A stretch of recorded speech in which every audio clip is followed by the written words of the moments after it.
म्हणजे आपलं मानसिक स्थैर्य जागेवर येतं. आणखी एक दीर्घ श्वास घ्या. 3 वेळेस आपल्याला दीर्घ श्वास घ्यायचा आहे आणि सोडायचा आहे.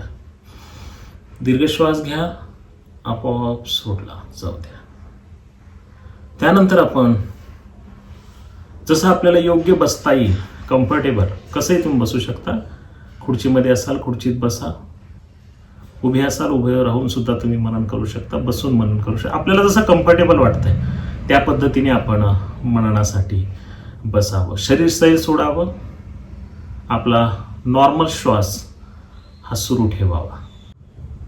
मनन करत असताना नेहमी चिंतन आणि ध्यानासाठी आपल्याला डोळे झाकणं, आपले डोळे बंद करणं हे खूप आवश्यक आहे. आपण आपले डोळे बंद करूया. एक श्वास घेऊया. श्वासावर पूर्ण आपलं लक्ष केंद्रित करूया.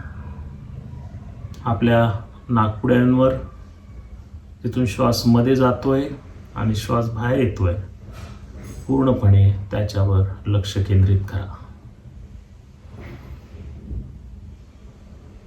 श्वास आत आला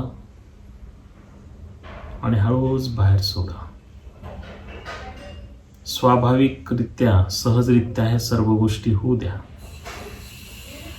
आपलं लक्ष आपल्या श्वासाकडे असावं आणि त्यानंतर आपल्या जिवंत परमेश्वराकडे आपण लक्ष लावणार आहोत.